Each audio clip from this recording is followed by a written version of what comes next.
Have you ever been in a place like that? A place of despair. Yung parang bang gusto mo nang sumuko. Parang imposible na to, Lord. Hindi ko na kaya. Maybe it's a sickness that won't go away. Sabi ng mga doktor, wala na. Wala nang gamot dito. Or maybe it's a marriage that is about to fail. Sabi ng mga barkada mo, pare, wala na. Hiwalay na talaga kayo. Or maybe it's a child that is wayward or lost his way. Lord, may pag-asa pa kaya tong anak kong ito? Have you ever been in those moments where life seems to be impossible and difficult?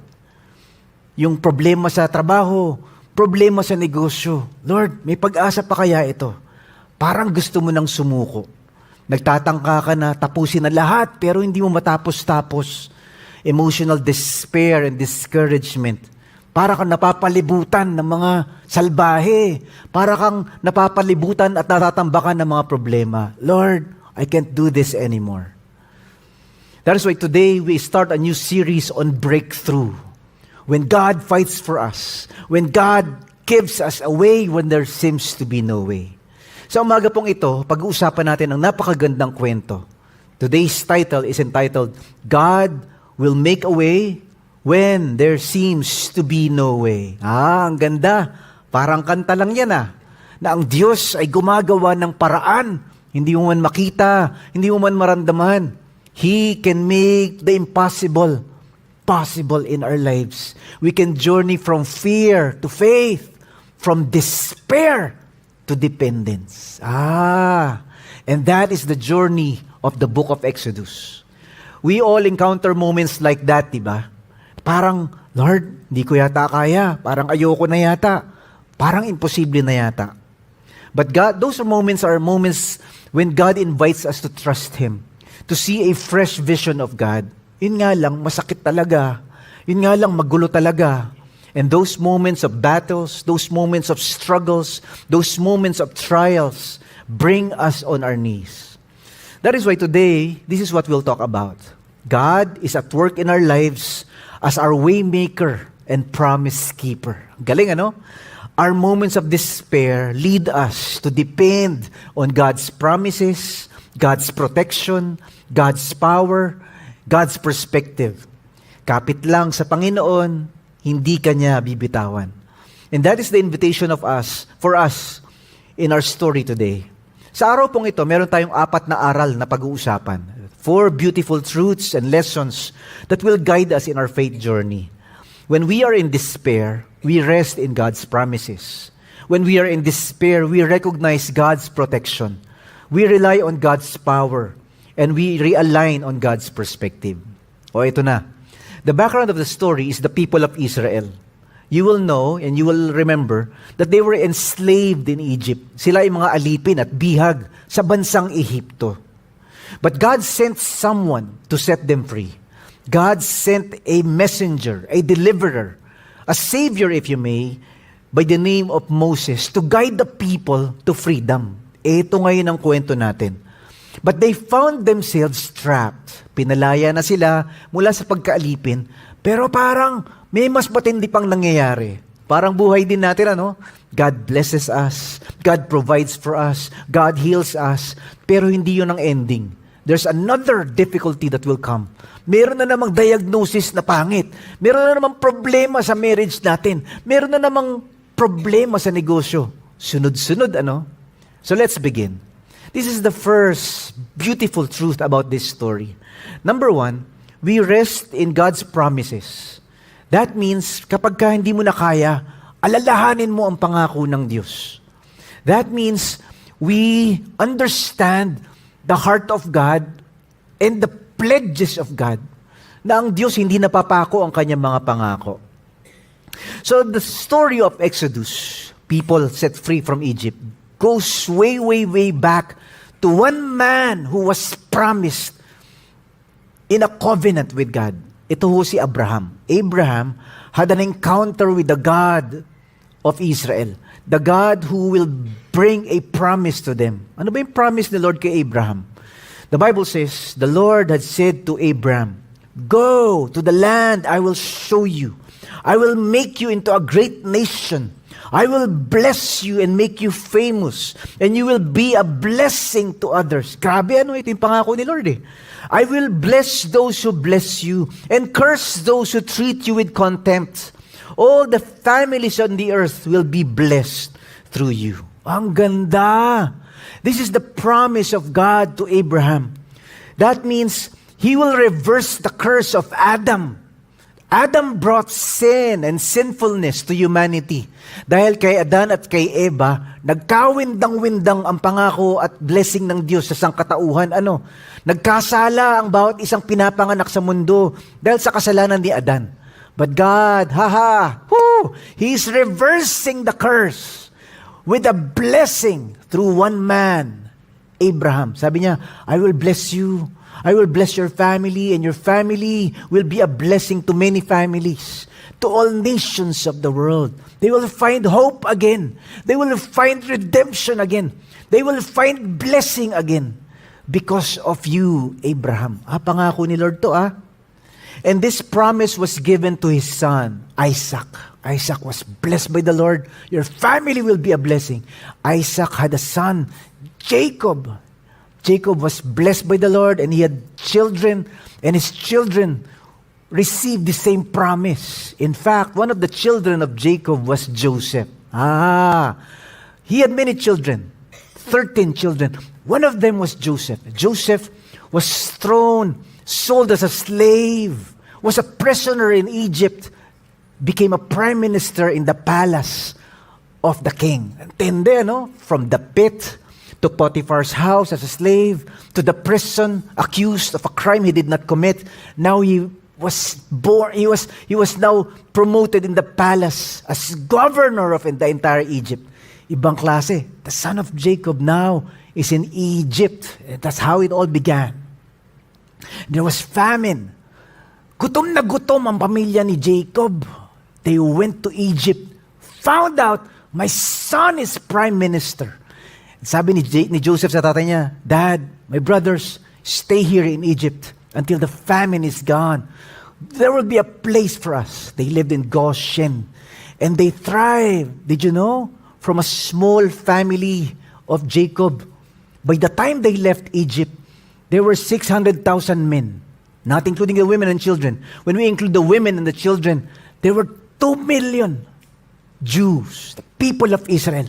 2 million. And this is where the story begins. They are now going to a place promised by God to Abraham. They traveled the wilderness, and they started their journey as the people of God. In fact, the word redemption was first used in the book of Exodus. Sa kauna-unahang pagkakataon, ginamit yung salitang redemption. Redemption is a business term. It's a term to buy back. It's like they were enslaved, but God set them free and paid for their freedom. And that's the word redemption for us. And so Pharaoh, the king of Egypt, ayaw niyang paalisin. After many, many kings, after many, many pharaohs, they forgot who Joseph was. They forgot who Jacob was. And the people of Israel, 2 million, they were growing.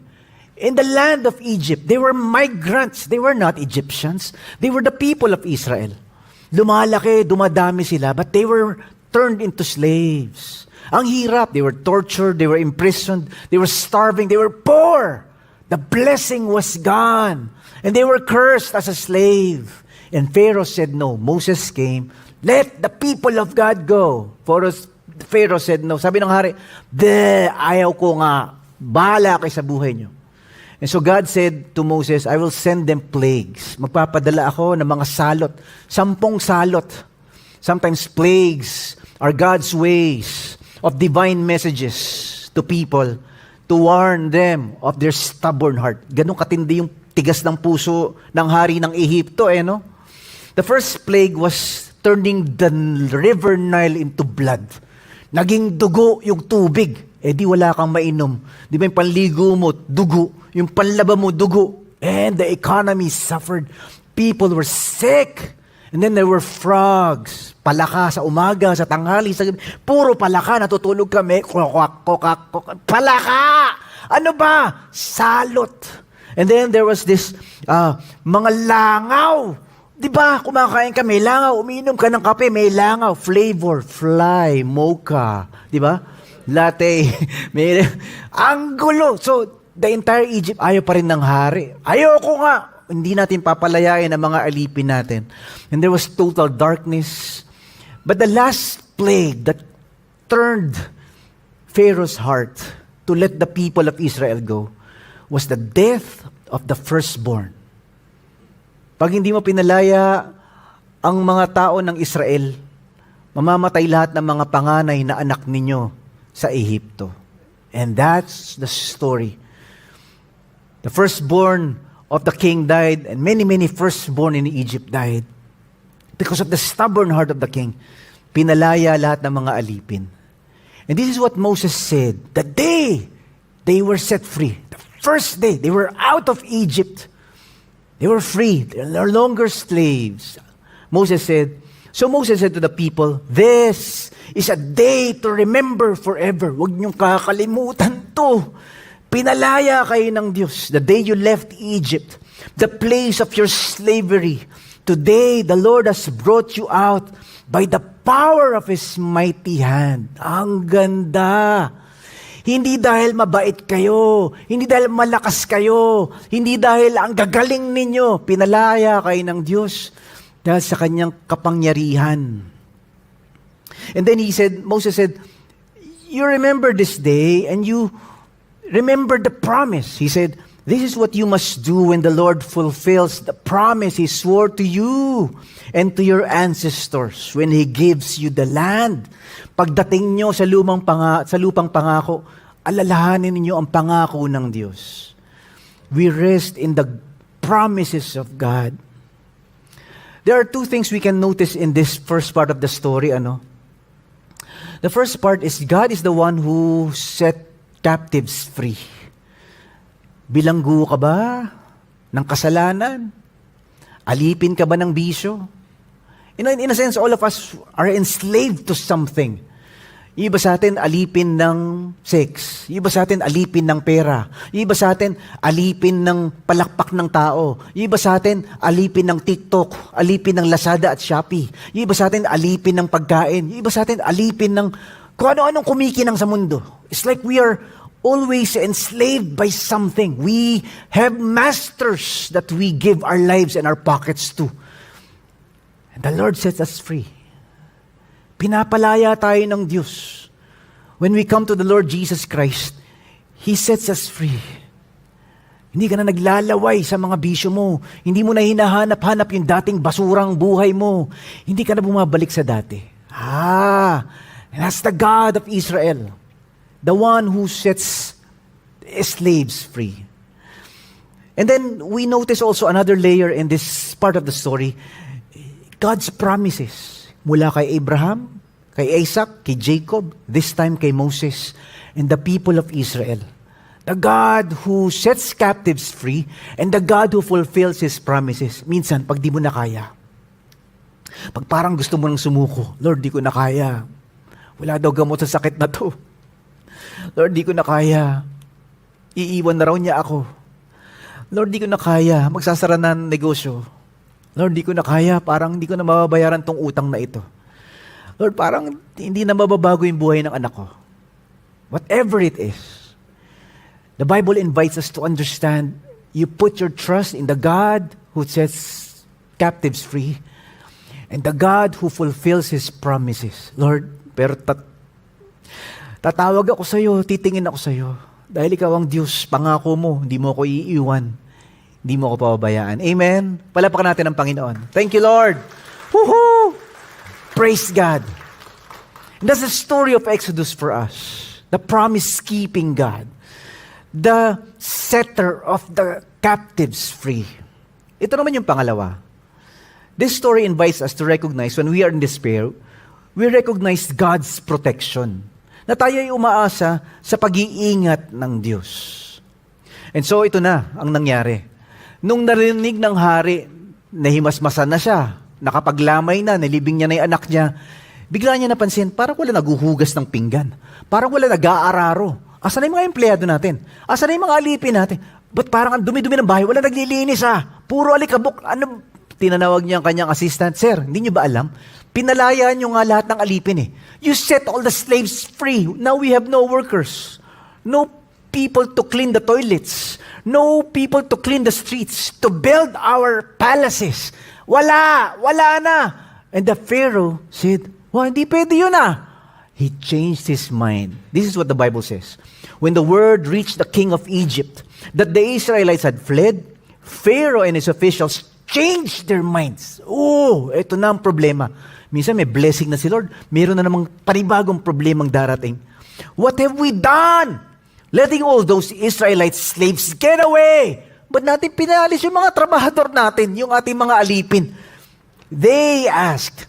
So Pharaoh, the king, harnessed his chariot and called up his troops and all the army and all the warriors and all. Nako, habulin natin.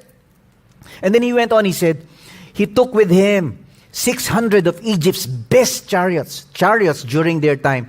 Today, chariots are like tanks. These are like their war machines. These are like armored vehicles with missiles. Yan, tindi, no? The best chariots along with the rest of the chariots of Egypt, each with its commander. The Egyptians chased after them with all the forces in Pharaoh's army. Pinasugod na lahat ng Navy, ng Army, ng Air Force. Kung meron mo, wala pa pala yung Air Force. No? Lahat ng Special Action Force, lahat ng mga elite commandos. Habulin niya mga yan. Of course, they have chariots, they have more faster transport than the Israelites who are just walking, setting themselves free. Minsan ganun daw sa buhay natin, binless ka na ni Lord, hinil ka na ni Lord, pinatawad ka na ng Diyos, binigyan ka ng bagong simula, biglang may kaharap na naman na problema. Lord, malaking problema to Hinahabol kami. Gusto kaming patayin. You know what the people did? They complained. They said, mas maganda pa yata sa Egypt. Mamili ka. Mamamatay tayo dito. Pupulbusin tayo ng mga sundalong ito. O bumalik na lang kaya tayo? And they started to panic. That's very human. Lahat tayo nagpapanik. Lord, ano ba? Mahal mo ba ako? Bakit ganito nangyayari? Lord, ano ba? Nandiyan ka ba? Akala ko ba iingatan mo ako? Ba't nagkakaganito ang negosyo ko? Ba't nagkakaganito ang pamilya ko? Lord, are you there? Do you care? This is what they said. As Pharaoh approached, the people of Israel looked up and panicked. Nagpanic. When they saw the Egyptians overtaking them, they cried out to the Lord. And they said to Moses, why did you bring us out here to die in the wilderness? Wala bang mga sementeryo sa Egypt? Dito mo ba kami ililibing? Ano ka ba? Tindi, no? Sabi niya, weren't there enough graves for us in Egypt? What have you done to us? They panicked, they complained. Of course, they were afraid. Lord, ano ba? Pinalaya kami para lang itigok dito sa desyertong ito. And then he went on, he says, why did you make us leave Egypt? Didn't we tell you this would happen while we were still in Egypt? We said, leave us alone, wag mo na kaming gambalain. Let us be slaves to the Egyptians.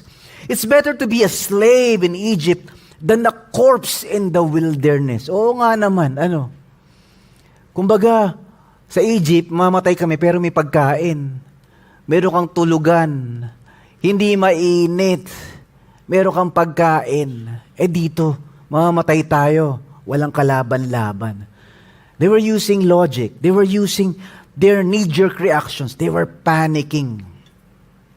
Alam niyo, minsan sa buhay natin, para tayong ganito, Sabi nga, it is easier to set the slaves free from Egypt, but it's difficult to remove Egypt from the slaves.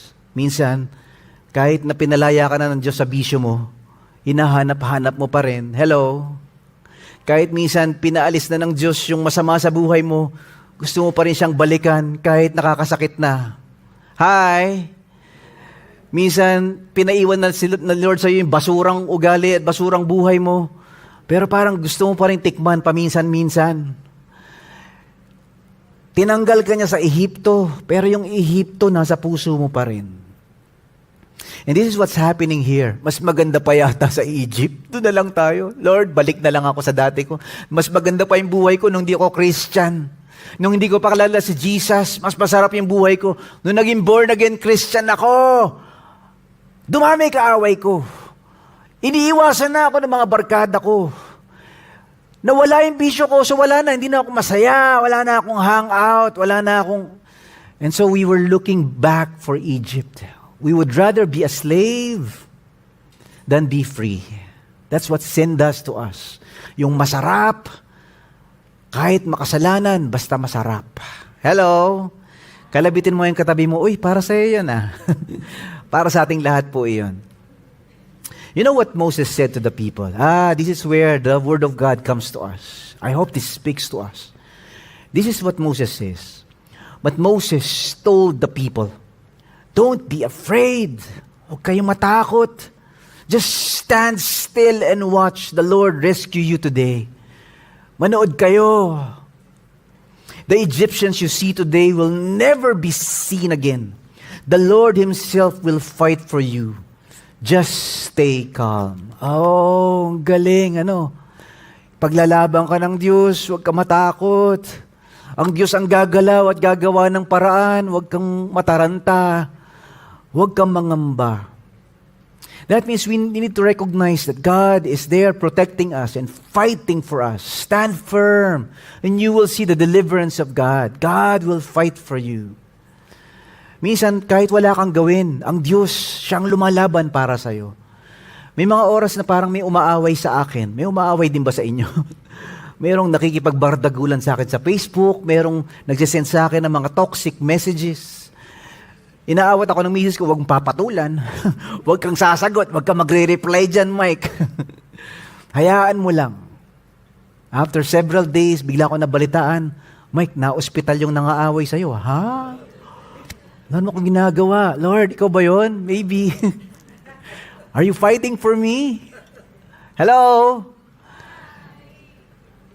Sometimes God works in ways that surprises us. Lord, wala na yung kasama ko sa trabaho na ang gulong kausap at ang sama-sama kausap. Ayan. Lord, wala na yung kapitbahay ko na panay ang pang-aapi sa mga anak ko. Ayan. So, we do not know, but the Bible says God fights for us. We may not see it all the time, we may not feel it, but God is working. Amen?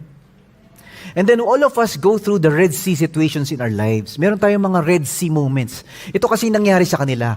When they were exiting Egypt, and the soldiers of Egypt and the entire army of the king were following them, running after them, they are now confronted with this big sea. Ang pangalan nun sa Old Testament is the Red Sea. On the left are the mountains, on the right are more mountains. In front of them is this huge sea that they cannot cross. Ang hirap nun And then at the back were Egyptian soldiers out to get them and make them slaves again. Kukunin namin kayo uli. Nagbago isip namin. Hindi na pala kayo dapat palayain. Nako! So they were afraid, Lord, pinunta mo kami dito para dito kami ilibing? Wala bang mga sementeryo sa Egypt? Doon na lang, Lord. Huwag naman dito. Maliliit pa yung mga anak ko. Yung pamilya ko nandito, Lord. Ba't naman? Moses says, okay, matakot. The Lord will fight for you. What are the Red Sea situations in your life? Meron ba? Mga imposibleng sitwasyon sa buhay mo na parang, Lord, di ko na kaya. Paano ba to? Parang imposible. There was a time my marriage went through a Red Sea. Munti kami maghiwalay ng misis ko dahil sa init ng ulo ko. I have an anger problem. Sabi ko, Lord, maayos pa kaya tong init ng ulong ito? Lord, maayos pa kaya tong marriage na ito? God made a way. Today, we're not perfect in our marriage, but we're happier. I am less prone to hot-temperedness. Minsan, umiinit pa rin ang ulo ko. Kagabi, uminit ang ulo ko. But now, I apologize. I apologize to my son. Anak, pasensya ka na. Uminit ang ulo ni tatay. I apologize to my wife. 10 years ago, you will never hear a sorry from me. That's the miracle of God. Yung buhay natin inaayos niya. Parang imposible. Pero gumagawa ang Diyos ng paraan. My wife has a sickness that has no cure. They call it chronic illness. They call it autoimmune disease. Sabi ng mga doktor, Pastor Mike, forever yan. Walang gamot dyan. Sometimes she will be in tears, crying in pain. Maybe thrice a week, she will be bedridden. Ang hirap-hirap po. Lord, paano ba ito? Parang Red Sea moment in our lives. My son has autism. You know, the greatest fear of parents of special children, it's not the death of a child, it's the death of a dream for the child. Lord, magiging maayos ba buhay ng anak ko pag wala na kami? What is your Red Sea moment? Ano yung mga sitwasyon sa buhay mo na parang, Diyos lang talaga, kung wala ang Panginoon, hindi mo na kaya. The Red Sea moment in our lives bring us to our knees and allow us to understand, Lord, please fight for us. Please defend us. Lord, please rescue us. Which brings us to number 3. The third lesson we learned today from Exodus is this. We rely on God's power. Yung umaasa tayo sa pambihirang kapangyarihan at pambihirang lakas ng Diyos. So, when the children of Israel are set free from their captivity, that's the blessing of the Lord. This time, they're on their way to the promised land, but that doesn't mean that everything will go smoothly. Malaya na tayo, ayos na. Hinahanap na natin yung lupang pangako. Wala na tayo sa pagkaalipin sa Ehipto. But that doesn't mean that they will immediately find blessing. In fact, they encountered danger. They encountered trials. They encountered suffering. They encountered fear. Ganon din sa buhay natin. The enemy pursues us still, even when we are already in Jesus Christ. Troubles in life, problems in the world, crimes will still happen to us. Christians get cancer too. Lahat tayo dumadaan pa rin sa wilderness situations in our lives, Red Sea moments in our lives. Ganun talaga. Kasi nasa mundo pa tayo, wala pa tayo sa langit. But the invitation is for us to trust that God's power is made perfect in our weaknesses. That God's power is there to sustain us. This is what Moses said. He said, "Then Moses raised his hand over the sea, and the Lord opened up a path through the water with a strong east wind. The wind blew all that night, turning the seedbed into dry land. So the people of Israel walked through the middle of the sea on dry ground with walls of water on each side." Antindi ano? Nagkaroon ng parang skyway sa gitna ng dagat. Wow! Lord, imposible, pero Lord, salamat po. They were walking, and they were singing, they were, ligtas na tayo. They were walking, pero sumusunod pa rin yung mga sundalo. Hinahabol pa rin sila. But God made a miracle in the middle of the Red Sea. God made a miracle in the midst of fear, in the midst of trouble and danger. Minsan, ganun, kailangan daanan pa rin natin yung takot at gulo at gusot sa ating pamilya, sa ating negosyo, sa ating bansa, sa ating mundo. Pero sa gitna ng mga iyon, you see the miracle of God. Makikita mo, nagbabago yung ugali ng anak mo. Nagtitiwala yung asawa mo sa Panginoon. Pakunti-kunti, you see highways in the Red Sea in your life. And then, the Egyptians, the army of the king, saw the skyway. May daan. Pare, may kalsada. Wow! Ang galing! Sugod! Tayo din, tutuloy. Little did they know that that's their end. This is what the Bible says. Then the Egyptians, all of Pharaoh's horses and chariots and charioteers, chased them into the middle of the sea. Sugod! Tara na! Nako! Abutan natin yung mga yan. But just before dawn, the Lord looked down on the Egyptian army away from the pillar of fire and cloud. And He threw their forces into total confusion. Nagkalituhan na. Parang, dilema, huwag mo akong bagayin. Bakit ba? One way to. Ano ba? Ba't ka bumabalik? Ano ba? Confusion. And the Bible says, He twisted their chariot wheels. Pare, wala na akong gulong. Ano ba yung gulong? Ayaw mandar. Ano ba? Making their chariots difficult to drive. Let's get out of here, away from these Israelites. Ito na. And they said, The Egyptians, they were shouting, the Lord, their God, is fighting for them against Egypt. Boom! Ganda! Amazing! Even their enemies, they notice, they sense something is happening. Yung napapansin ng mga kaaway mo at nangaiinggit sa'yo, ang mga nangaapi sa'yo, pinaglalaban sa'yo. Pare, wag mong asarin yan. Christian yan! Yari ka sa Diyos niyan. Hello? God is fighting for them.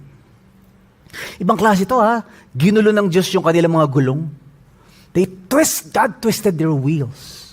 Meron akong isang estudyante ko one time, na-late siya sa class. Sabi niya sa akin, Sir Mike, pasensya na po. Nalate ako sa class kasi nagdadrive po kaninang umaga. Maaga ako umalis, Sir Mike.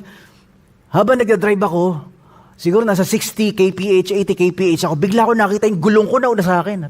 Ha? Ano ba nangyari?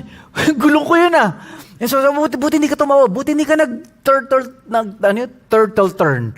Hindi ka, kasi sa driving school, tinuruan kami, pag nangyari yun, sumabog ang gulong mo, nawala ang gulong mo, huwag ka magbe-brake, diretso lang. Ganun pala yun, So I learned something. Diretso ka lang, slow down, shift gear, engine brake, walang brake.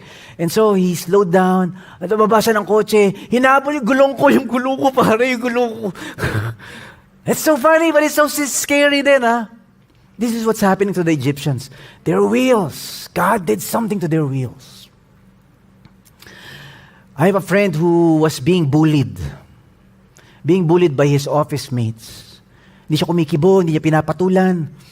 He will not retaliate, he will not take revenge, but he will pray. Every lunch break, he will pray. Lord, have you ever prayed like that? Lord, iganti mo naman ako. Maya-maya, paglabas ng kanyang office mate na binubuli siya, butas yung gulong, flat. Sabi ko, pare, ikaw ba yun? Ikaw ba naman? Hindi, nag-pray nga ako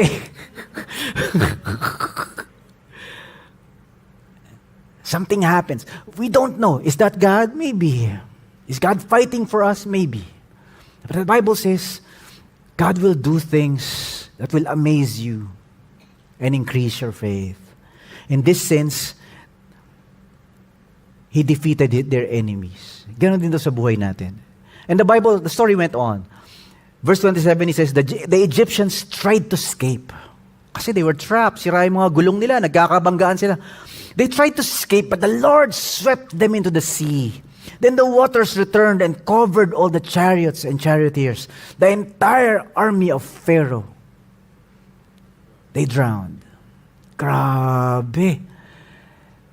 This is the story of the people of Israel who are complaining and bickering and doubting, Lord, ano ba? Mahal mo ba talaga kami? Bakit ganito? And now, they see something beautiful and powerful. Lord, pasensya na, hindi ako nagtitiwala sa'yo. Minsan gugulating ka ng Panginoon. Lord, pasensya na po. I doubted your goodness and your faithfulness. Thank you, Lord, for your rescue. Thank you for fighting for me. Thank you for vindicating me. And that caused the people of Israel, to realign their hearts and their perspective and their thoughts. Oo nga, our God is big. Oo nga, our God will fight for us. Oo nga, God is faithful to His promises. Which brings us to lesson number 4. We realign with God's perspective. Na tayo ay umaasa sa palatuntunan at plano ng Diyos. Kung naaayos ang ating mga puso, na itatama yung ating pananampalataya sa Panginoon. Notice, verse 29, it says, But the people of Israel had walked through the middle of the sea on dry ground, as the waters stood up like a wall on both sides. That is how the Lord rescued Israel from the hand of the Egyptians that day. And then he went on, he says, And the Israelites saw the bodies of the Egyptians washed up on the seashore. This is an awakening, Nakakita nila yung mga bangkay. When the people of Israel saw the mighty power that the Lord had unleashed against the Egyptians, they were filled with awe before Him. Ito na. They put their faith in the Lord and in His servant Moses. Oh, that's amazing. It was a journey from despair to dependence. It was a journey from fear to faith. And that is the journey of each one of us. Grabe, ano? They were in the beach, they crossed, and they were saying, oh, parang ganda dito, parang Boracay. Ito nga, mag-swimming nga tayo. May bangkay. Oh, dito nga, maglaro tayo sa beach. Oh, wow, may mga kabayong patay. The army. They're floating. The Bible says, they saw the corpses of their enemies. And their faith began to be strengthened. The Bible says, they started revering God again and trusting God again. Oh! So minsan sa buhay natin, we have Red Sea moments. We have moments when we feel like it's impossible na, Lord, wala na, I let go. Hiwalay kung hiwalay. Lord, it's impossible na, Lord. Sige na, bankrupt kung bankrupt. Lord, it's impossible na, Lord. Wala daw gamot. Sige na. Bahala na. But once in a while, not always, sometimes the blessings do not come, sometimes the healing does not come, sometimes the provision does not come, sometimes the marriage will not be restored again. But sometimes God works in ways we cannot see. Sometimes God makes a way in the Red Sea moments in our lives where He builds a highway of faith. When people say it's impossible, wala na yan, nako. And then God surprises everyone. Whoa. Even your enemies will say, God is fighting for that person. Get out of His way. Oh. So what is your Red Sea moments? You know, the Red Sea moments in our lives, they do at least two things. Number one, they allow us to know God. Pag pinigyan ka kaya ng diagnosis na hopeless, luhod, iyak, Lord, tapat ka, mabuti ka. Pag yung anak mo nakulong, natagpuan mo, adik pala yung bunso. Luhod, iyak, Lord, ikaw lang talaga. Kapag kaisasara na yung negosyo, hindi mo na alam kung saan kukunin ang pagkain nyo araw-araw. Lord, iyak, luhod. It allows us to discover God in a fresh light. Hindi yung, kasi pag puro blessing, minsan, very shallow yung ating papuri. Pero pag pinadaan ka ng Lord sa cancer, pinadaan ka ng Lord sa away mag-asawa, pinadaan ka ng Diyos sa nawalan ka ng trabaho, pinadaan ka ng Diyos sa gulo at gusot, mapait, yung pagsamba mo malalim. Minsan nga, masaya yung chorus, umiiyak ka eh. Yung palakpak mo, hindi na yung every Sunday, business as usual. Yung kanta mo, may pinaguhugutan. Lord, totoo ka. Salamat po. And that's why we need Red Sea moments in our lives. It makes us deeper people. It makes us stronger people. Makes us people of faith. Makes us humbler. We recognize God is fighting for us. Hindi ko nakikita, hindi ko nararamdaman, but He is. He is. Then the second thing that the Red Sea does in our lives, it makes God known to others. People can sense. Oh, something's happening in your life. I don't know. Maybe it's God. I don't know. Pare, may nangyayari sa buhay mo. Iba ka na. Iba na yung marriage mo. Iba na yung trato mo sa anak mo. Iba ka na. Something's happening. That's what Red Sea moment does. It changes us. And it allows people to know our God. Amen? So what Red Sea are you facing today? What impossible situations are you going through? Yung mapait at masakit at matindi at mabigat at mahirap na pinagdadaanan mo. Ano ba ang tinuturo ng Diyos sa'yo? And I propose that today God is teaching us not just faith, not just dependence, but honoring Him in whatever comes our way. Lord, Ikaw, kailangan sumikat sa buhay ko at sa sitwasyon kong ito. Amen? Palapakan natin ang Panginoon. Praise God. You will all go through the Red Sea moments, dark seasons, difficult moments and times in our lives. Ganun talaga. But we have to walk by faith. We have to honor God in everything. We have to humble ourselves. Tandaan niyo to. God is at work in our lives as our waymaker and our promise keeper. Yun ang kwento ng Exodus. Our moments of despair, they lead us to depend on God's promises, to depend on God's protection, to depend on God's power, to depend on God's perspective. Kapit lang sa Panginoon, hindi Kanya bibitawan. Sa araw pong ito, pinag-usapan natin 4 na magandang aral, 4 beautiful, important truths. We rest in God's promises, we recognize God's protection, we rely on God's power in moments of despair, in our Red Sea moments, in our moments of difficulties, and we rely with God's perspective. I still do not know what will happen to my wife or my son or my family or my future. Only God knows. But I live one day at a time, one step at a time. We walk by faith. We may not have all the answers. And we will have many, many, many Red Sea moments in our lives. Naku, sandamakmak mang pagsubok, sandamakmak na kaaway pa, sandamakmak na mga pasakit at mapapait na sitwasyon sa buhay natin. Ganon talaga. Until we are in the promised land, everything is wilderness. Everything is groaning and waiting. Lahat panalangin, iyak, pagtitiwala, pagsamba, luhod. Kapit sa Panginoon, hindi Kanya bibitawan. Let's all stand, let's pray. Tayo po lahat ay manalangin. Father, we come to you and we thank you for your message for us today. Salamat, Panginoon, that you are inviting us, Lord, to understand and to believe and to hope that you are the God who will make a way. You are the God who can make a way when there seems to be no way. Yung parang wala nang pag-asa, Panginoon.